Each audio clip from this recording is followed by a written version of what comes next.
मेरे पापा असली राजा। पत्नी, पता नहीं क्या हो गया है हमारी बिटिया पलक को।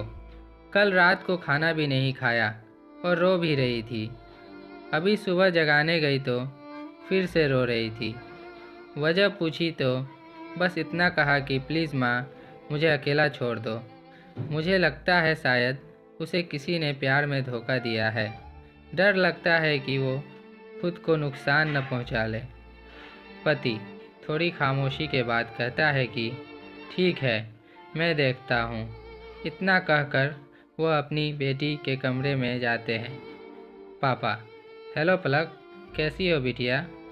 बेटी, पापा मुझे कुछ दिनों के लिए अकेला छोड़ दीजिए। पापा, ठीक है बेटी, मगर हमारी एक शर्त है। बेटी, बोलिए। पापा, बस तुम्हें एक बकवास सी कहानी सुनाना चाहता हूँ। तुम सुन लो, फिर हम तुम्हें डिस्टर्ब नहीं करेंगे। बेटी, ठीक है, सुनाइए। पिता ने कहानी सुनाना शुरू किया। आज से करीब 20 साल पहले एक राजा हुआ करते थे। वो बहुत धनवान थे। उनके 2 बेटे थे। बड़ा बेटा बहुत आज्ञाकारी और ईमानदार था। उस राजा को अपने बड़े बेटे पर बहुत नाज था।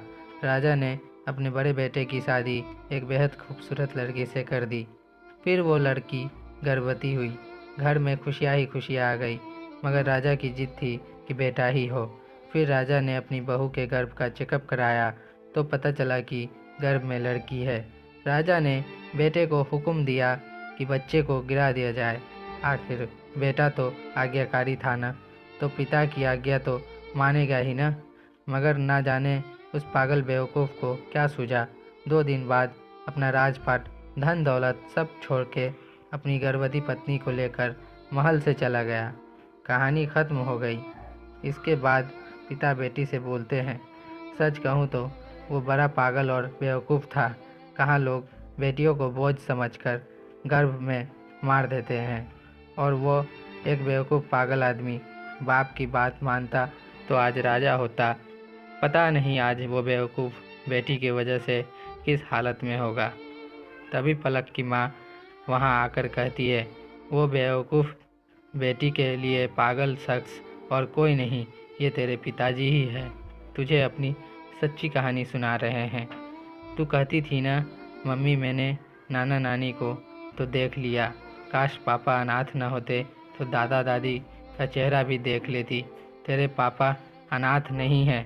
तेरे पापा ने ये सच इसलिए छुपाया कि तू दादा दादी से मिलने की जिद ना करे। बड़ी होकर अखबार में इश्तिहार देकर तेरे दादा ने वापस बुलाना चाहा।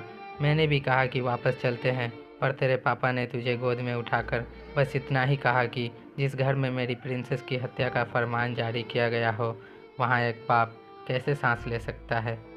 माँ की बात सुनने के बाद नज़ारा बदल गया। अब पलक की नज़रों में पापा के लिए प्यार और बढ़ गया था।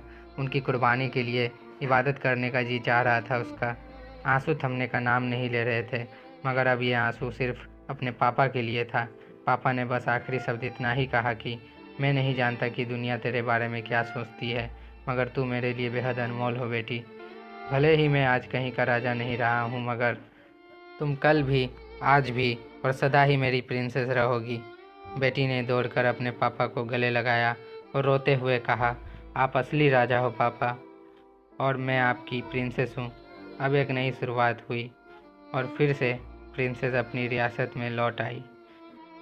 आपको ये कहानी कैसी लगी हमें कमेंट करके ज़रूर बताएं। साथ ही हमारे चैनल को लाइक और सब्सक्राइब ज़रूर करें। अपना कीमती समय देने के लिए धन्यवाद।